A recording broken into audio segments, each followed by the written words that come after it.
I told a church member that he should mind his business. This is a throwaway because my main account uses my name. This happened back in August, but it was brought up again recently. I am 20 years old and I attend church. I decided on a particularly warm day in August that it would be a perfect day for the pool. I let my partner know, and they also thought it was a good idea. We called one of our mutual friends, let's call him Derek, and asked if he and his kids wanted to come. They said they'd love to, and so we headed over to our county's public pool. Usually, there aren't a lot of people there, but others had the same idea as it was very hot that day. South, LOL. I noticed there were a few members of the church there, including 2 older ladies who attend regularly, along with their children and family. I politely smiled and waved, but did not go out of my way to speak with them. My partner, Derek, his kids, and I started settling at the spot we chose. We began removing our coverings.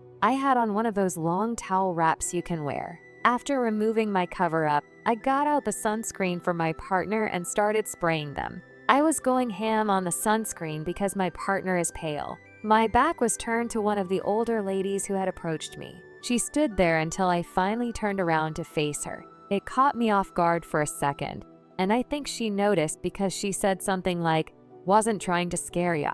I smiled quickly and said it was okay. She then proceeded to ask if she could speak with me in private, and I said of course. My father is a deacon at the church, so I thought maybe she was going to ask me to tell him to pray for her. We walked over to a spot away from where I had been, and she looked at me with a mix of sadness and perhaps a little disgust. She let out a sigh and said, "I can't believe I need to be the one to tell you this, but what you're wearing is not appropriate." I stood in disbelief for what felt like forever. For starters, I was in a bikini, yes, and I know bikinis can be teeny, but this one was not one of those. It was a typical, modest bikini. After I didn't say anything, she added, "We all make mistakes, but you shouldn't want men lusting after you." I smiled and assured her that's not why I was wearing it. I reminded her it was one of the hottest Augusts I'd ever had and told her I would be more considerate next time. After that, I went back, but my partner and friend could tell something was off. I told them I'd explain later because I didn't want to ruin pool time. I'm not sure if I was having a bad day because I can usually keep my composure when people comment on my weight. But something about the bikini remark combined with the weight comment pushed me over the edge. I started thinking about how embarrassed and uncomfortable she had made me feel at the pool. Once again, she had made me uncomfortable. I finally looked her in the eyes and said, "Why don't you mind your business?" She froze and I quickly left. My mom called me immediately after she left church and was mad. I've never spoken to anyone at the church like that, but something really bothered me about this lady. I explained to my mom that she was making me uncomfortable, and she knows that I hate comments about my weight. My mom said she understood but insisted I still need to apologize. I've been thinking about this a lot. On one hand, I don't want to apologize for defending myself, but on the other hand, I don't want to cause issues within the church community or upset my mom further. My partner and Derek both think I was justified, but they're also biased because they saw how much this lady's behavior upset me. What's really stuck in my mind is how often I've let people make these little comments without saying anything. It's not just about the pool or the bikini. It's about this recurring pattern where I feel like I have to accommodate everyone else's comfort, even at the expense of my own. I'm torn about how to proceed. Should I apologize to keep the peace, even if it means setting aside how I feel? Or should I stand firm and let this be the moment where I finally draw a line in the sand? It feels like a small moment in the grand scheme of things, but at the same time, it's brought up a lot of unresolved feelings about boundaries and self-respect. And then there's the church itself. I've always thought of it as a place of acceptance and understanding, but moments like these make me question that. Are people's personal opinions and judgments always going to cloud the sense of community I've valued so much? It's hard not to feel a little disillusioned, even if I know that not everyone at church is like this lady. Still, it's made me more hesitant about being open and relaxed around people who are supposed to be my extended family in faith. For now, I'm avoiding any direct confrontation, but I know this isn't over. The next time I see her, I'm sure she'll bring it up again, and I'll need to decide how to handle it. Until then, I'm trying to focus on the positives, my supportive partner, Derek's friendship, and the fact that I've started to recognize the importance of standing up for myself. This might just be the beginning of a much bigger journey for me, one where I finally learn how to navigate these tricky social situations while staying true to who I am. The days following the incident at church were filled with a strange sense of unease. It always felt like my church community was a second family, a place where I could be myself, free of judgment. But now I was starting to see cracks in that perception. I kept replaying the encounter with the older lady in my mind, analyzing every word she said and every emotion it stirred in me. It was like picking at a scab, knowing it wouldn't heal until I let it go, but unable to stop. I talked to my partner about it again one night while we were eating dinner. They were, as always, supportive, but I could tell they were worried about me. "You've been quieter than usual," they said, their eyes scanning my face as if searching for answers I couldn't quite articulate. "It's not just about what she said, is it?" I shook my head. "It's more than that. It's like, I'm realizing how much I've let people walk all over me. Not just her, but others too. I've always tried so hard to be nice, to avoid conflict. But where has that gotten me? Just more people thinking they can say whatever they want without consequences."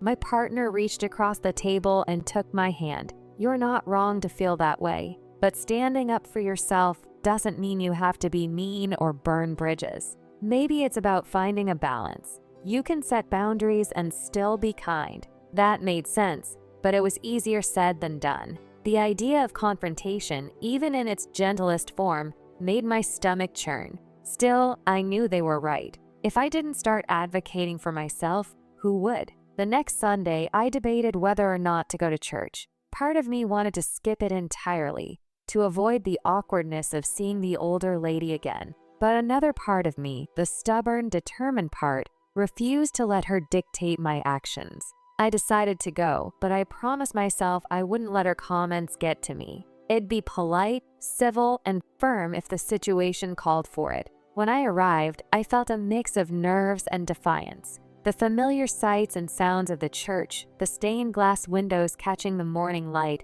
the faint hum of voices mingling before the service, were comforting, but they couldn't fully ease my tension. I spotted the older lady almost immediately. She was standing near the entrance, chatting with another member of the congregation. When her eyes met mine, I saw a flicker of recognition, followed by what looked like surprise. I held her gaze for a moment before walking past her to find my usual seat.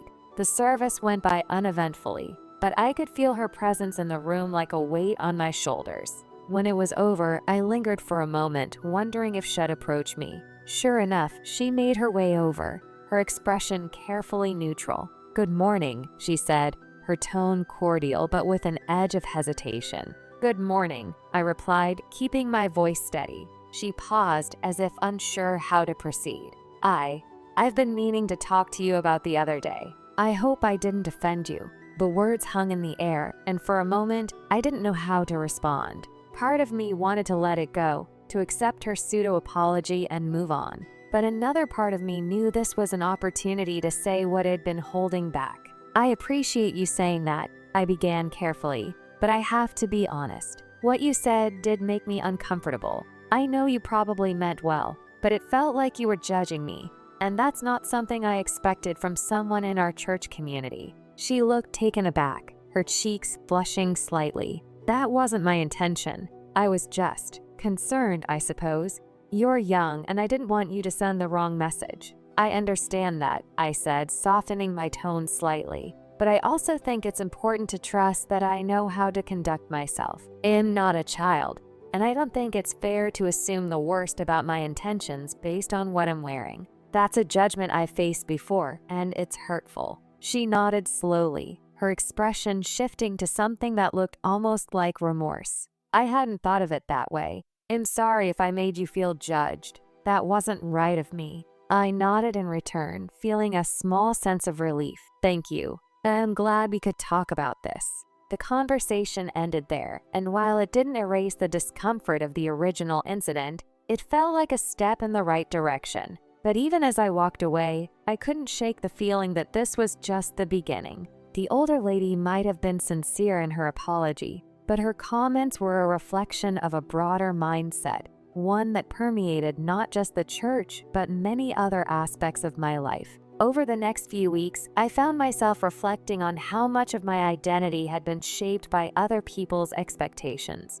From the clothes I wore to the way I spoke and even the decisions I made, it often felt like I was living for everyone but myself. The church incident was just the latest example, but it had sparked something deeper, a desire to reclaim my sense of self. I started small, making conscious choices to prioritize my own comfort and happiness over others' opinions. It wasn't always easy. There were moments of doubt, times when I worried I was being selfish or inconsiderate. But I reminded myself that self-respect wasn't selfish, it was necessary. Derek and my partner noticed the shift almost immediately. "You seem more confident lately," Derek said one afternoon as we hung out at the park with his kids. "It's good to see." I smiled, feeling a flicker of pride. "Thanks. I'm trying to be more intentional about standing up for myself. It's a work in progress, but it feels good." As the weeks turned into months, I found myself navigating new challenges with a growing sense of clarity. The older lady at church hadn't said anything further about the pool incident, but her presence served as a reminder of the importance of boundaries. My relationships with my family and friends deepened as I became more honest about my needs and feelings, and I started to feel more at peace with myself. Still, I knew there would be more tests ahead. The journey I was on wasn't a straight path, it was full of twists and turns, setbacks and triumphs. But for the first time in a long time, I felt ready to face whatever came my way, knowing that I had the strength to stand tall and the support of those who truly cared about me. In the weeks that followed, I found myself increasingly preoccupied with the changes I was making in my life. Standing up for myself had opened a floodgate of emotions and realizations that I hadn't anticipated. It wasn't just about the older lady at church or her comments. It was about everything that had led me to this point, a lifetime of quiet compliance, of putting others' comfort ahead of my own.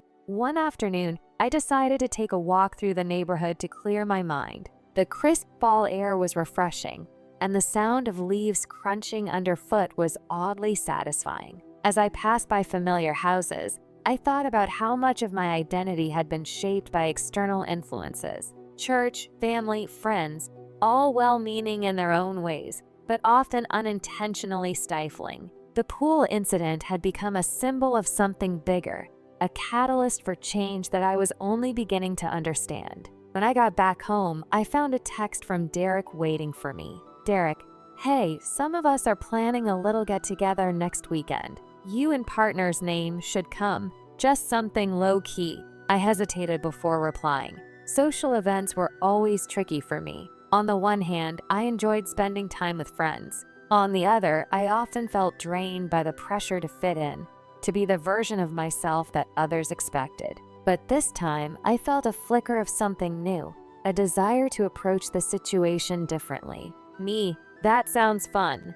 Count us in." When the weekend arrived, I found myself surprisingly excited. Derek had chosen a cozy spot for the gathering, his backyard, complete with string lights and a fire pit. The atmosphere was warm and inviting, a stark contrast to the formalities of church. As my partner and I arrived, we were greeted with hugs and smiles from the group, a mix of familiar faces and a few new ones. "Glad you made it," Derek said, handing me a mug of hot cider. "How've you been?" "Good," I replied honestly. "It's been a bit of a roller coaster, but I'm figuring things out." He nodded, his expression thoughtful. "That's good to hear. You know, it's been nice seeing you stand your ground more lately. It's inspiring." I smiled, feeling a mix of gratitude and self-consciousness. "Thanks. It's a work in progress." As the evening went on, I found myself relaxing in a way that felt almost unfamiliar. There were no unspoken expectations, no lingering judgments,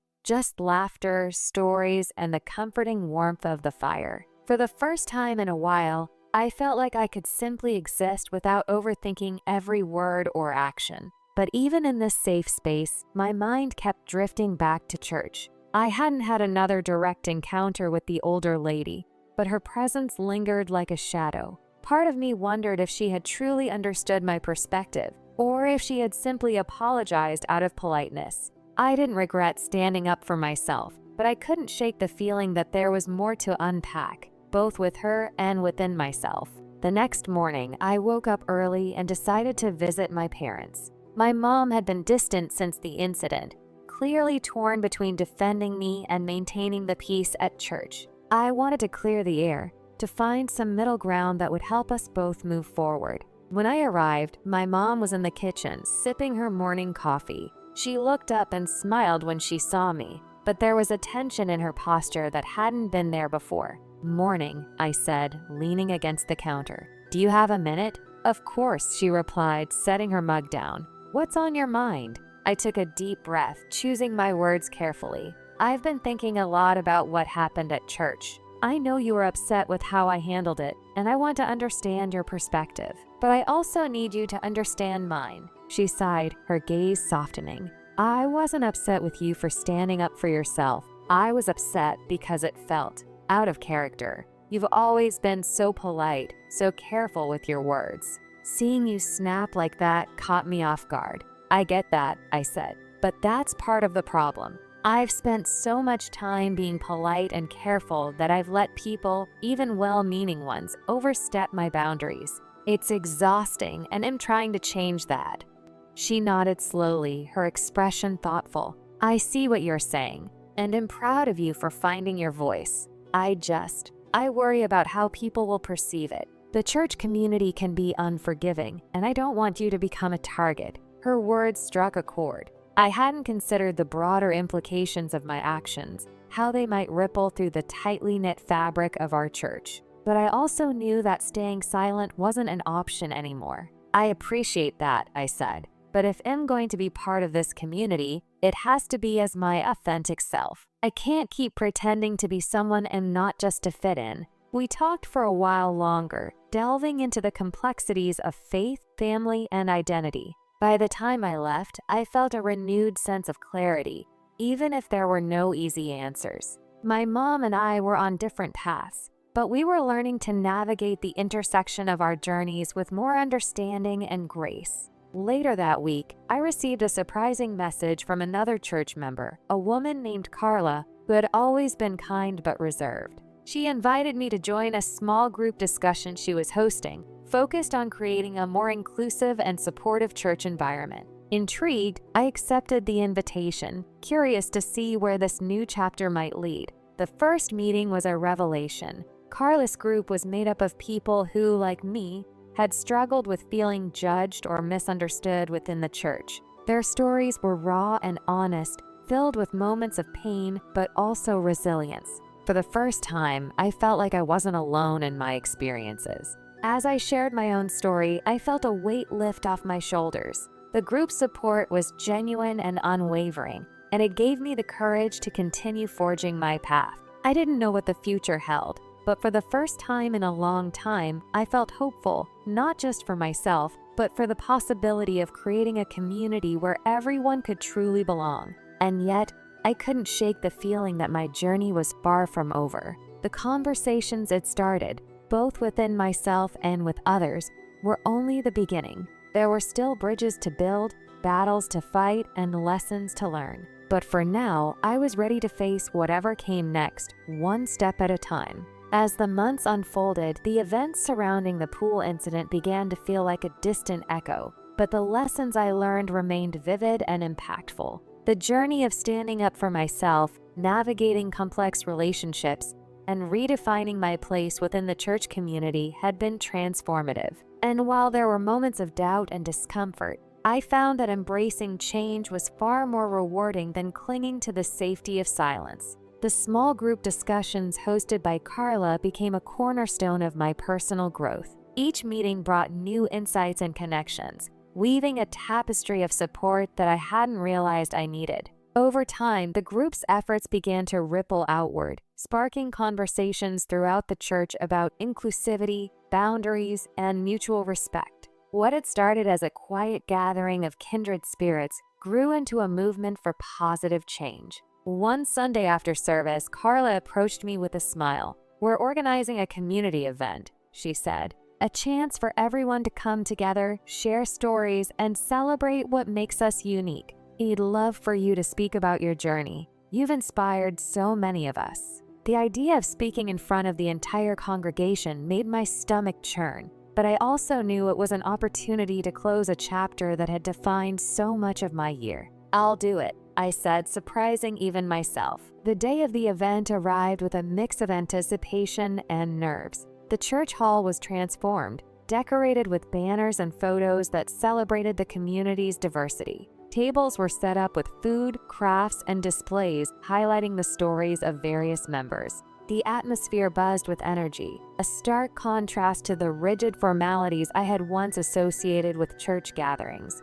When it was my turn to speak, I took a deep breath and stepped onto the small stage. The faces of the congregation, some familiar, some less so, looked up at me expectantly. Among them, I spotted my mom, Derek, my partner, and even the older lady who had initially sparked this journey. Her expression was unreadable, but she was there, and that meant something. "Hi, everyone," I began, my voice trembling slightly. "For those of you who don't know me and your name, and I've been a part of this church for as long as I can remember. But today, I want to talk about something that's changed the way I see myself and this community." I recounted the pool incident, my internal struggles, and the steps I had taken to find my voice. I spoke about the importance of boundaries, the value of self-respect, and the power of creating spaces where everyone feels seen and heard. As I shared my story, I saw nods of understanding, smiles of encouragement, and even a few tears.